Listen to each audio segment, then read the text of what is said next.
बिस्मिल्लाहिर्रहमानिर्रहीम। अस्सलाम वालेकुम नाज़रीन, आप यूट्यूब चैनल देख रहे हैं। मैं इमरान खान हूँ। मेरे पास कुछ अहम खबरें हैं और मैं सबसे पहले तो मैं आपको ये बता दूँ कि इमरान खान साहब के ख़त जो हैं वो खाली बाहर नहीं जा रहा। वो एक प्रॉब्लम क्रिएट कर रहे हैं पाकिस्तान की एस्टेब्लिशमेंट के लिए, स्पेशली पाकिस्तान के army chief general Asim Munir के लिए। मामला ये है कि इमरान खान साहब ने जो ख़त लिखा है उससे एक परेशानी पैदा हो गई है कि इस सिलसिले को रोकें कैसे, और वो चाहते हैं कि इमरान खान साहब मज़ीद ख़त ना लिखें। लेकिन मेरी इन्फॉर्मेशन ये है कि इमरान खान साहब मज़ीद ख़त भी लिखेंगे अगर इन खतूत का सही जवाब ना आया तो, या इनका असर ना हुआ तो। इमीडिएटली जो चीज़ें हुई हैं, एक तो क्रैकडाउन बहुत तेज़ कर दिया गया पाकिस्तान तहरीक इंसाफ के ऊपर, और कल जो लोगों ने एहतजाज किया, यौम स्याह मनाया, उसके बाद लोगों के घरों के ऊपर छापे मारे जा रहे हैं, चादर और चार दीवारी का तकद्दुस पामाल किया जा रहा है। जो बड़े वाक़यात हुए हैं उनमें से कुछ मैं आपको रिपोर्ट करता हूँ। इवन 13 साल का बच्चा भी जो है वो गिरफ़्तार कर लिया गया। एक MPA है फ़ारूक जावेद मून, उनका बेटा 13 साल का, ये उसकी तस्वीर भी आप देख सकते हैं। ये बच्चे को वहाँ से गिरफ्तार कर लिया गया पाकिस्तान से, सिर्फ इसलिए कि इसके वालिद ने एक पुरअमन रैली क्यों निकाली अपने मुतालबात के हक़ में। दूसरी जानिब पुलिस बदतरीन छापे मार रही है, लोगों के घर तोड़ रही है। नदीम अब्बास बारा लाहौर से MPA, और उसके घर के अंदर पुलिस दीवारें फलांग के दाखिल हुई। फिर वो वीडियो भी मौजूद है जिस तरह उसे गिरफ्तार किया, अंदर से जाके उसके 2 बेटों को भी गिरफ्तार कर लिया। नदीम अब्बास बारा के अहमद चट्टा के घर के ऊपर जो रेड हुआ वो बड़ा खौफनाक था। वहाँ पे ख़वातीन के साथ बड़ी बदतमीज़ी की गई, उनकी बेटियों के साथ, घर की दीगर ख़वातीन के साथ। घर के दरवाजे जो हैं उनको काट दिया गया, घर का फर्नीचर जो है उसको तोड़ दिया गया। यहाँ पे और बहुत सारे स्टेटमेंट हैं, इनमें एक शौकत बसरा का स्टेटमेंट है। मैं आपको पढ़ के शौकत बसरा का स्टेटमेंट सुना देता हूँ, क्योंकि पाकिस्तान तहरीक इंसाफ के ऊपर एकदम एक क्रैकडाउन शुरू हो गया, और ये क्रैकडाउन 2 चीज़ों के साथ जोड़ कर देखा जा रहा है। एक तो बड़े लंबे अरसे के बाद तहरीक इंसाफ पूरी ताकत से सामने आई है, बाहर निकली है, तो वो बर्दाश्त के काबिल नहीं है पाकिस्तान की एस्टेब्लिशमेंट के लिए और पाकिस्तान की हुकूमत के लिए। जाली हुकूमत को लेने के देने पड़ गए। वो ये सोच रही है कि अभी भी पाकिस्तान तहरीक इंसाफ में इतना दम है। यानी एक बात तो इन्हें इस सारे खेल में समझ आ गई है, कल के दिन में तमाम इदारों को कान हो गए हैं कि पाकिस्तानी आज भी कैदी नंबर 804 के साथ खड़े हैं, और पाकिस्तान पूरी ताकत से इमरान खान के साथ जैसे पहले खड़ा था वैसे ही खड़ा है। और अब तक कोई फार्मूला, कोई भी तरकीब वो कारामद साबित नहीं हुई है, और बदस्तूर लोग इमरान खान के साथ खड़े हैं। गोलियां चलाकर देख ली, यानी गोलियां चलाने के बाद इन्होंने कहा था कमर टूट गई पाकिस्तान तहरीक इंसाफ की, लेकिन ऐसा हुआ नहीं। बज़ाहिर जो नज़र आ रहा है ग्राउंड के ऊपर वो ये है कि लोग पहले से ज़्यादा शिद्दत के साथ इमरान खान के साथ खड़े हैं, और ये आने वाले दिनों में मोमेंटम बढ़ेगा, क्योंकि जब भी एक तहरीक का नया फेज़ आता है तो उसका मोमेंटम आहिस्ता आहिस्ता गेन करता है। जैसे ये दूसरा, तीसरा, चौथा, 5वां इवेंट होगा, तो छठे 7वें इवेंट तक आप देखेंगे कि लोग खुद ब खुद निकलना शुरू हो जाएंगे, और बहुत बड़ी तादाद बढ़ती चली जाएगी। और इस वक्त बाद जुनेद अकबर ने खैबर पख्तूनख्वा की जो जिम्मेदारी उठाई है, वो सिर्फ इससे खुश नहीं हो रहे कि लोग बहुत बड़ी तादाद में निकले, वो अब अकाउंटेबिलिटी भी कर रहे हैं कि किसने क्या फैसिलिटेट किया लोगों को, और कौन से MNA ने और MPA ने कितना जोर लगाया। तो ये अकाउंटेबिलिटी पहली मरतबा हो रही है कामयाब जलसे के बावजूद।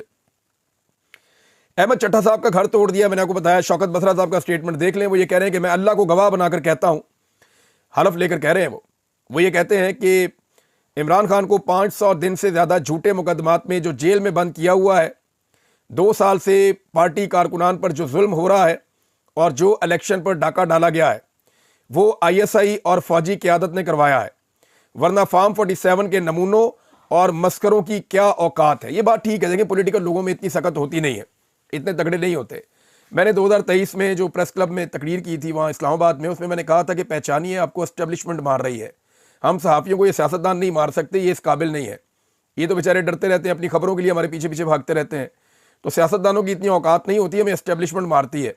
हाँ, सियासतदान उनकी सहूलतकारी करते हैं, और ये सिलसिला कोई अब से जारी नहीं है, बहुत पुराना जारी है सियासतदानों का सहूलतकारी का, हर दौर में ये होता रहा है। लेकिन अभी जो है वो बड़ी बेशर्मी के साथ सहूलतकारी कर रहे हैं, और सियासतदानों को इसकी कीमत चुकानी पड़ेगी। उसकी वजह यह है कि एस्टेब्लिशमेंट ने तो इलेक्शन लड़ना नहीं है, वो तो एक आर्मी चीफ है, चेंज होकर दूसरा आ जाएगा, वो चेंज होकर तीसरा आ जाएगा, DG ISI वो तब्दील हो जाएगा, कोई और आ जाएगा। किसी को डिपार्टमेंटल सजा हो भी गई तो जनरल फैद है, लोगों का क्या लेना देना उससे, जनरल फैद अंदर है ना, किसी को कोई फिक्र ही नहीं है। तो मामला ये है, इनके साथ अच्छा हो बुरा हो इससे कोई लेना देना नहीं होता कौम का, कौम के पास जाना पड़ता है बेचारों को, सियासतदानों को। तो ये सियासतदानों के मुंह पे जो कालक मली जा रही है ना, इनको इसकी कीमत चुकानी पड़ेगी। लेकिन जिस दिन एस्टेब्लिशमेंट ने कीमत चुकाई उस दिन पाकिस्तान का बड़ा भला हो जाएगा। पुलिस वालों ने ना सिर्फ गिरफ्तारियां की हैं बल्कि जो लोग हैं उनके ऊपर टॉर्चर भी किया है। ऐसी कुछ तस्वीरें हैं वो हमाद अदर साहब ने भी शेयर की है, उन्होंने दिखाया बताया कि कैसे पुलिस टॉर्चर कर रही है कारकुनों के ऊपर, लीडरों के ऊपर तशद्दुद किया। जो MNA के कैंडिडेट थे, जो एक्चुअली इलेक्शन जीते थे फार्म 45 के मुताबिक, उन लोगों पे भी टॉर्चर किया गया है। आप हमाद अजहर के अगर ट्विटर पे जाएं तो उन्होंने बहुत सारी इंफॉर्मेशन शेयर की है। और पंजाब में जितना जुल्म और बर्बरियत हो रही है कल रात से लेकर अब तक, ये दो वजूहत बताई जा रही हैं। एक तो लोग निकल कैसे आए पंजाब में, पूरी कोशिश की गई और पुलिस को बार बार इतना स्क्रू किया गया कि पुलिस अब बदला ले रही है। एक तो मरियम नवाज की वजह से ये हो रहा है, दूसरा जो इमरान खान साहब आर्मी चीफ को खतूत लिख रहे हैं उसकी वजह से एक बड़ी फ्रस्ट्रेशन बढ़ गई है और परेशानी में इजाफा होता चला जा रहा है। लेकिन ये फस्तायत इनके गले पड़ेगी, वो कैसे, वो मैं आपको आगे चल के बताता हूँ। वजीराबाद में नाज़रीन एक पूरा गाँव है, उसका पूरा एक मोहल्ला उसके ऊपर अटैक हो गया और आप हैरान हो जाएंगे जो इन्होंने वहाँ पे हरकतें की हैं। यानी ये कोट जान बख्श का एक इलाका है, वहाँ तहरीक इंसाफ की रैली के बाद पूरा मोहल्ला देर ताब आ गया। ये मैं आपको वजीराबाद का बता रहा हूँ। फिर हाफजाबाद में भी ऐसे ही हुआ, पूरा एक गांव है उसके ऊपर अटैक कर दिया, लोगों के घर तोड़ दिए, बहुत सारे लोगों को अगवा कर लिया, उठा लिया, गिरफ्तार करके ले गए। तो इन्हें कोई समझ नहीं आ रही कि इन्होंने करना क्या है। पूरे पूरे गाँव पे, पूरे पूरे मोहल्ले पे अटैक कर रही है पुलिस जाकर, और ना सिर्फ वो अटैक कर रहे हैं बल्कि वहां से लोगों को उठाकर लेकर जा रहे हैं, उनकी चीजें तोड़ रहे हैं, गरीबों के घरों में दाखिल होकर उनके दरवाजे, उनकी खिड़कियां, उनके घर का सामान तोड़ रहे हैं। ये पुलिस है या कोई किसी और मुल्क ने हमला कर दिया पाकिस्तान के ऊपर या पाकिस्तान के शहरियों के ऊपर? अपने मुल्क में तो ऐसा नहीं होता। ये तो मकबूजा इलाके में ये काम होता है कि लोगों को इतना दबाओ कि वो बेड़ा गर्क हो जाए उनका। लेकिन यहाँ पे आप लोगों को ऐसे दबा रहे हैं तो इस मुल्क में कौन इन्वेस्टमेंट करेगा या कौन इस मुल्क के अंदर रहना चाहेगा या यहाँ पे अपने मुस्तकबिल को महफूज देखेगा? ये मनाजिर पूरी दुनिया देख रही है, इसका रिएक्शन भी आएगा। बहरहाल यहाँ पे जो कुछ हुआ उसमें एक खातून जो है उनका इंतकाल भी हो गया। इरशाद बेगम नामी खातून थी, उन्होंने अपने पोते और नवासे मुजाहिद, अब्दुल्ला और सनाउल्ला के छापे के दौरान, पकड़े जाने के दौरान उन्हें वो, क्योंकि वो बार बार मना कर रही थी, उन्हें हार्ट अटैक आ गया और वो इंतकाल कर गई। तो इरशाद बेगम नामी खातून का इंतकाल भी हो गया। वहाँ पे अहले इलाका बेचारे वो बड़े सरापा एहतजाज हैं, लेकिन 2 दर्जन से ज़्यादा लोगों को हिरासत में लिया गया है और जो लोगों ने अपनी मदद आपके तहत एक एम्बुलेंस रखी हुई थी उसको भी तोड़ दिया गया। एम्बुलेंस का क्या कसूर है बेचारी का? एम्बुलेंस तो जंग के दौरान भी आप एम्बुलेंस पे अटैक नहीं करते, अस्पताल पे अटैक नहीं करते। पाकिस्तान की मिलिट्री एस्टेब्लिशमेंट को होश के नाखून लेने चाहिए। ये क्या कर रहे हैं पाकिस्तान में आप? तो मैं वापस चाहता हूं कि ये जुल्म और बर्बरियत तो जारी है और इसका जवाब आज नहीं तो कल किसी ना किसी को देना पड़ेगा।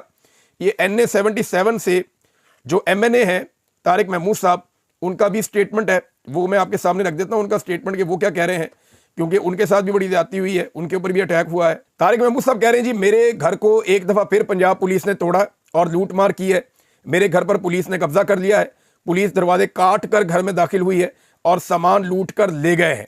ये मियां तारिक महमूद हैं, मेंबर कौमी असम्बली NA 77 से।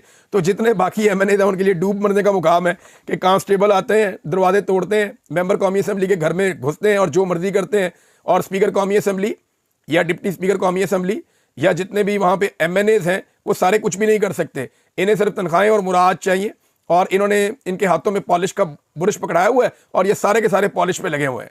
यानी आज इस अपोजिशन को मार पड़ रही है, कल इनको भी मार पड़ेगी। ये कोई वक्त एक जैसा हमेशा रहना नहीं है।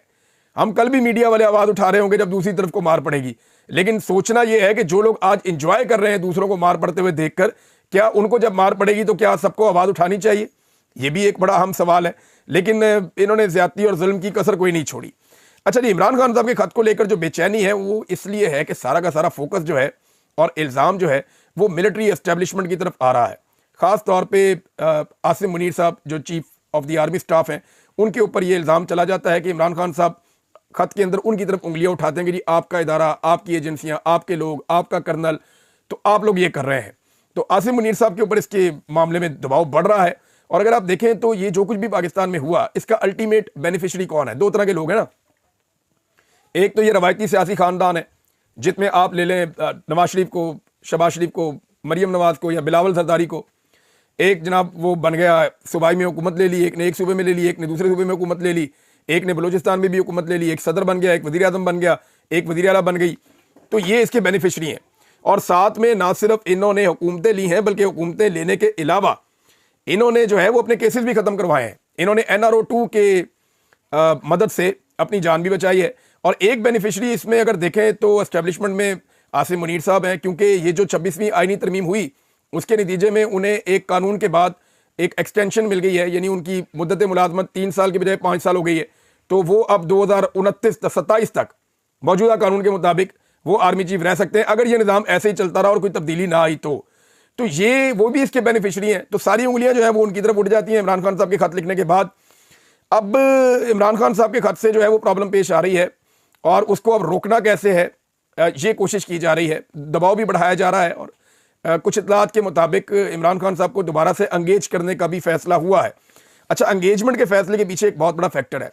जुनैद सलीम साहब सीनियर सहाफ़ी हैं, उन्होंने भी इसके ऊपर इस नुक्ते पर रोशनी डाली है। मैं पहले आपको बताता भी रहा हूँ कि ओवरसीज़ जो अमेरिकन हैं वो इसमें कोशिश कर रहे हैं, और वो बाइंडिंग रेजोल्यूशन है।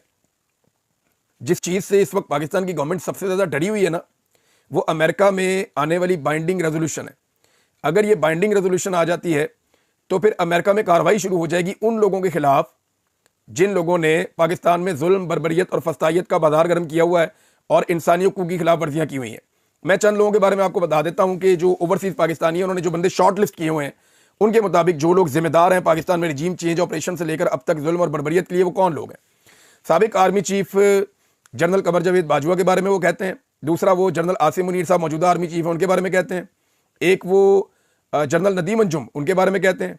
मौजूदा DGISI, उनके बारे में कहते हैं। फिर एक नाम उन्होंने रखा हुआ है जनरल फैसल नसीर साहब का, DGC उनका नाम रखा हुआ है। कुछ जो हैं वो सेक्टर कमांडर्स हैं, एक इस्लामाबाद के, कोई लाहौर के, ये लोग शामिल हैं। IGs हैं 2, इसमें इस्लामाबाद का भी, पंजाब का भी। इसके अलावा मोहसिन नकवी है, शहबाज शरीफ है, इनके नाम दिए हुए हैं। इसमें एक नाम उन्होंने शामिल किया हुआ है उनका भी, कादी फायद ईसा का भी, और कुछ दीगर ब्यूरोक्रेट्स के नाम भी हैं। तो अगर आप प्लस माइनस करें तो ये तकरीबन जो मेरे पास इतला, ये को 22 बंदे हैं जिनके बारे में वो चाहते हैं ओवरसीज़ पाकिस्तानी के इनके ऊपर पाबंदियाँ लग जाएं और ये मगरबी ममालिक में ना ट्रैवल कर सकें, ना ये वहाँ पे आके रह सकें, और इनके जो एसेट्स हैं वहाँ पे वो सारे के सारे फ्रीज हो जाएं, और इन लोगों के लिए दुनिया के वो रास्ते बंद हो जाएं और इनके खिलाफ कार्रवाई की जाए। तो ये जनाब 22 लोगों को शॉर्टलिस्ट किया हुआ है इन लोगों ने, और ये मामला वहाँ पे चल रहा है। तो बाइंडिंग रेजोल्यूशन से डरी हुई है पाकिस्तान की इस्टेब्लिशमेंट, और ये 22 लोग खास तौर पे। तो अब इमरान खान साहब को एंगेज करने का मुबैना तौर पे फैसला हुआ है, कंफर्म नहीं है, लेकिन ये है कि हो सकता है कि आने वाले दिनों में इमरान खान साहब को एंगेज किया जाए। अब देखें ना, एक ही चीज़ के ऊपर दफ़ा 144 लगी तो सबके लिए लगेगी ना। ये तो नहीं हो सकता कि जो है वो जैद के लिए दफ़ा 144 है और बकर के लिए दफ़ा 144 नहीं है। ये नहीं हो सकता। ये नहीं हो सकता कि इधर लगी हुई और इधर नहीं लगी हुई। भाई पंजाब में जब लग गई तो सबके लिए लग गई।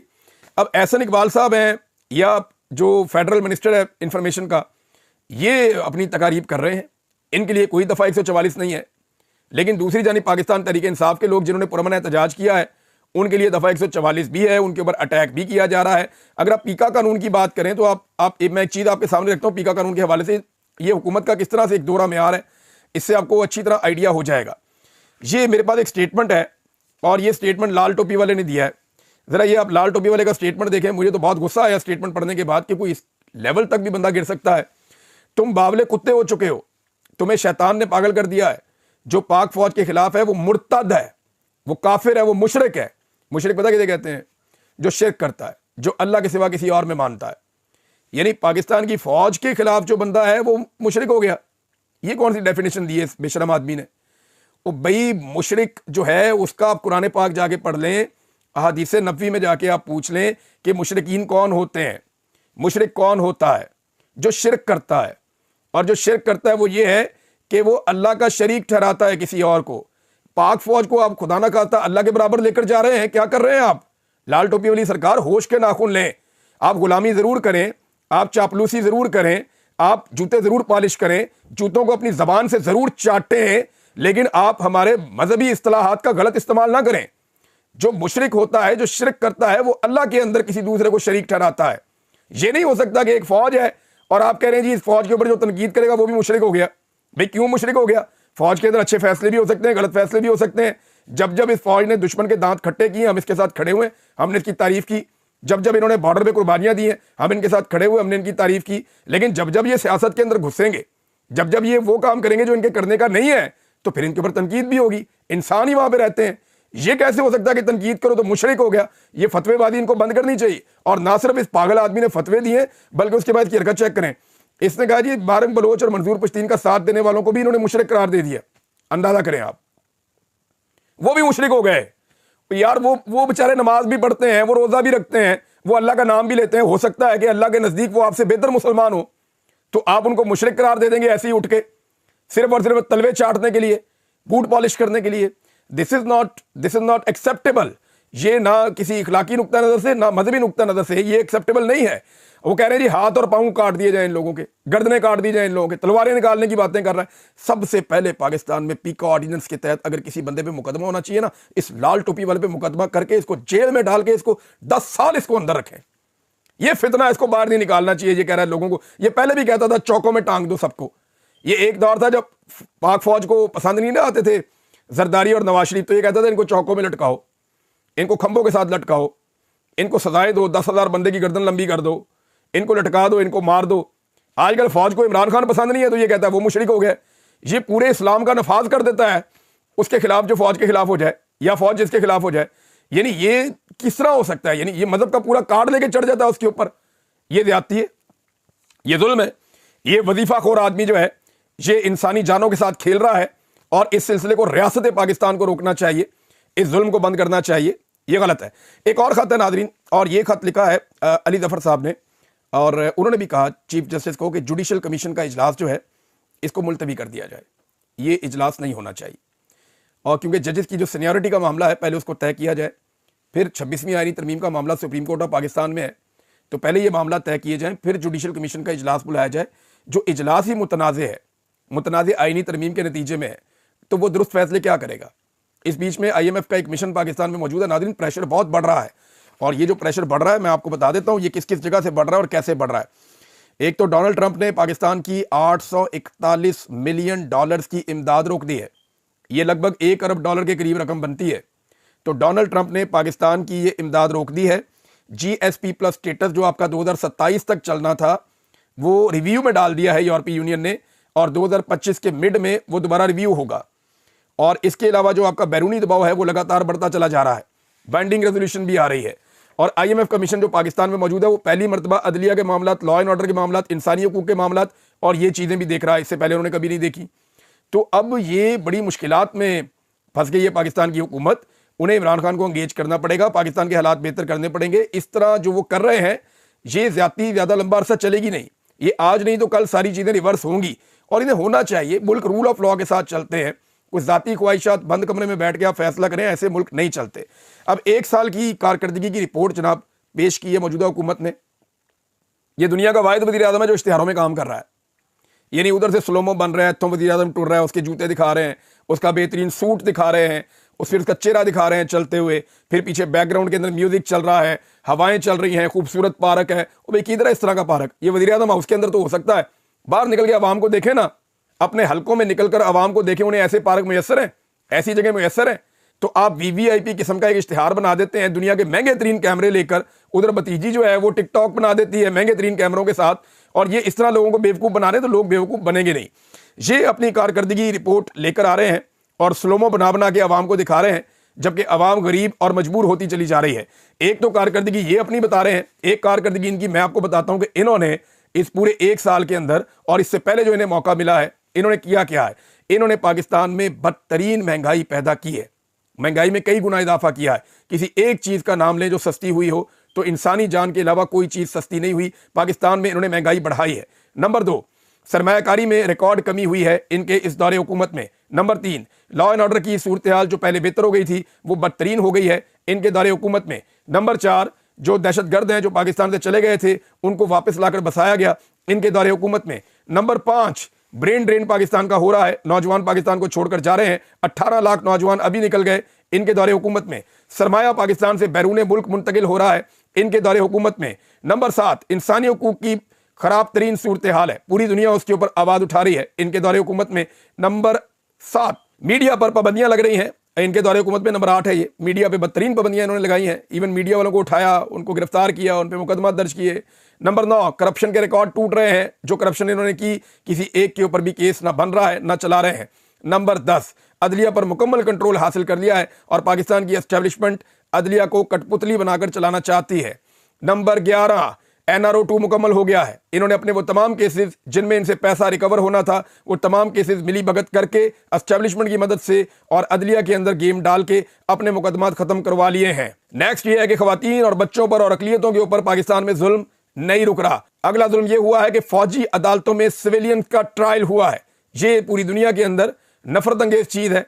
लोग इसको हैरत से देख रहे हैं कि इस दौर में भी पाकिस्तान की मिलिट्री कोर्ट्स के अंदर पाकिस्तान के सिविलियंस का ट्रायल किया जा रहा है और जिस अंदाज में वो ट्रायल हुआ उसकी शफाफियत के ऊपर भी उंगलियां उठ रही हैं। जबरी गुमशुदगियां पाकिस्तान में अभी तक नहीं रुक रही और ये इस हुकूमत का एक बड़ा कारनामा है। ट्रांसनेशनल रिप्रेशन यानी जो ओवरसीज पाकिस्तानी आवाज उठाते हैं, उनके जो पाकिस्तान में रहने वाले रिश्तेदार हैं या फैमिली है या उनकी प्रॉपर्टी है, वहां उन्हें परेशान किया जाता है। तो ये भी एक बड़ा इशू है। कारोबार की मुकम्मल तबाही पाकिस्तान में हो चुकी है। कारोबारी लोग पाकिस्तान को छोड़ छोड़ कर जा रहे हैं। अवाम का हुकूमत के ऊपर से एतमाद बिल्कुल खत्म हो गया है। नौजवानों में बदतरीन मायूसी फैली है। फौज और अवाम के दरमियान फासले बढ़ गए हैं। यह है इस हुकूमत के कारनामों की एक छोटी सी लिस्ट। मैं आपको बड़ी तफसील के साथ मजीद चीजें बता सकता हूं, लेकिन ये एक छोटी सी लिस्ट आपको बता देगी कि पाकिस्तान में मामलात कहां तक चल रहे हैं। और चीजें भी ये शेयर करने के लिए अगले वीलॉग में आपको बताता हूं। अब तक के लिए इतनी अपना ख्याल रखिएगा, अपने चैनल का भी। अल्लाह हाफिज़।